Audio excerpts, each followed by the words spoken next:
अस्सलाम वालेकुम स्टूडेंट। अच्छा, आज हम करेंगे फर्स्ट ईयर के जो हमने शुरू किया था ना, फर्स्ट चैप्टर, उसके ऑब्जेक्टिव्स कम्प्लेक्स नंबर थे। तो सबसे पहले है हमारे पास complex number is a subset of rational number, real number और होल नंबर। क्योंकि कम्प्लेक्स नंबर खुद ही सबसे बड़ा सेट होता है, तो अभी इसमें इसका नन ऑफ दीज होगा आंसर, क्योंकि बाकी ये जो है ये इसके सबसेट है।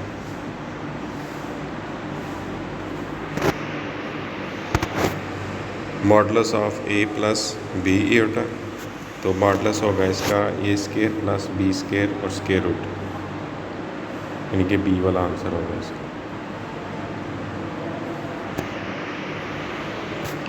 नेक्स्ट है आपके पास one over z is equal to 1 plus 0 eta, तो आपने जेड फाइंड करना है। तो क्योंकि 1 ओवर जेड जो है 1 के इक्वल ही है, तो इसका रेसिप्रोकल भी 1 ही रहेगा, तो ए वाला आंसर होगा इसका। Square root of any prime number, तो प्राइम नंबर जो होते हैं इनके स्क्वायर रूट जो होते हैं वो इरेशनल नंबर होते हैं। तो प्राइम नंबर कौन से होते हैं? जो किसी पे डिवाइड नहीं होते।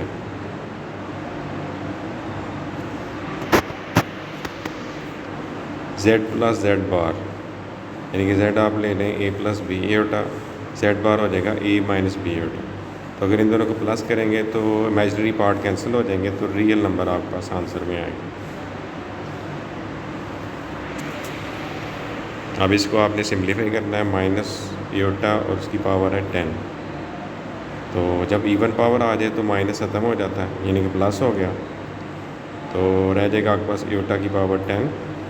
तो उसको लिख सकते हैं एटा स्केयर और उसकी पावर 5। एटा स्केयर होता है -1 और उसकी पावर 5 -1 के इक्वल ही होगा।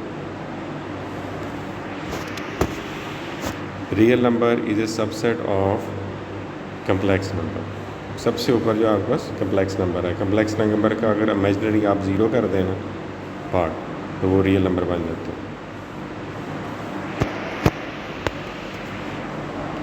अब इसको आपने कन्वर्ट करना है पोलर फॉर्म में, तो पोलर फॉर्म होती है cos theta plus iota sine theta. तो आपने ऐसा एंगल रखना है कि cos 1 आए और साइन जो 0 आए।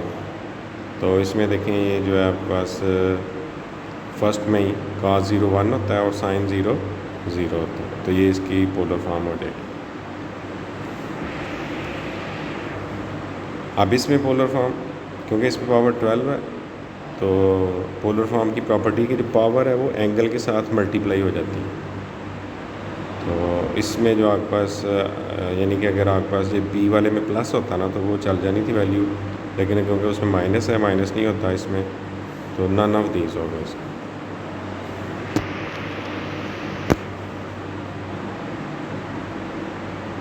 The sum as well as product of any two conjugate complex number is a real number, क्योंकि ए प्लस बी ओटा और उसका कॉन्जुगेट बनता है ए माइनस बी ओटा। अब उनका आप सम फाइंड करें या प्रोडक्ट फाइंड करें तो वो रियल नंबर आएगा, क्योंकि उनमें से ओटा ख़त्म हो जाएगा।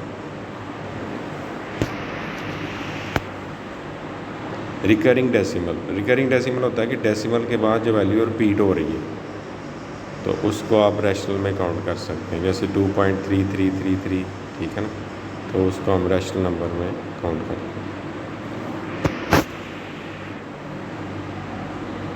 0 और 1 में क्लियर प्रॉपर्टी कौन सी होल्ड करती है? तो इसमें हम कर सकते हैं मल्टीप्लिकेशन, कि यही दो नंबर है, आप मल्टीप्लाई करें इनको, 0 को 1 से करें या 1 को 1 से करें, तो आपके पास आंसर यही आएंगे, कोई डिफरेंट आंसर नहीं आएंगे।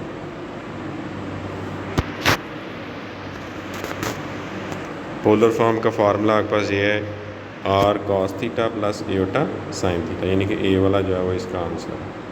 तो z जो है वो x प्लस एटा वाई, ये रेक्टेंगुलर फॉर्म है या कार्टेशियन फॉर्म कहते हैं, तो r cos theta plus iota sine theta जो है इसकी पोलर फॉर्म है।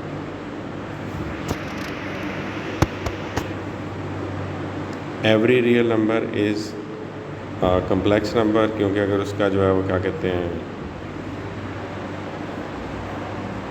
इमेजिनरी पार्ट अगर 0 हो जाए।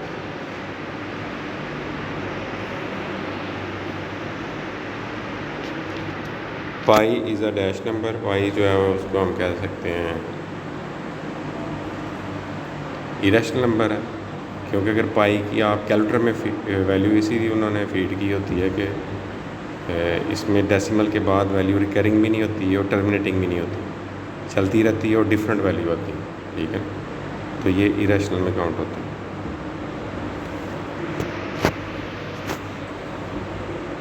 -1 की पावर -2 है ना, तो ये पॉजिटिव जब करेंगे तो 1/-1 की पावर +2 हो जाएगी, ठीक है ना।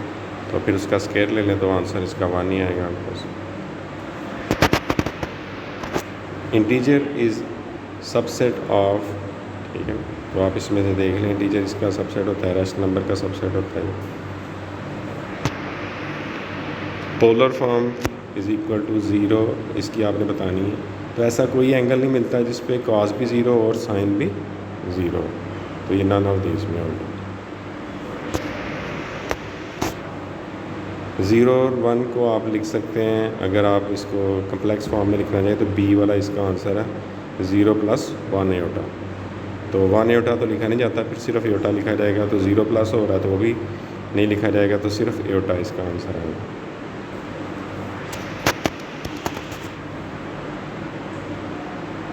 The some of z + z², तो एक z लिख लें आप, a + b एटा, और इसी का स्केयर भी ले लें, फिर दोनों को ऐड करके देखें कि आपके पास रियल नंबर आता है, कम्प्लेक्स नंबर आता है, 0 आता है या फिर 1 आता है। तो इधर से ही क्लियर हो जाएगा आपका कंसेप्ट, ठीक है। तो इसको ज़रा 1-2 दफ़ा देखें ताकि आपके कंसेप्ट जो है क्लियर हो।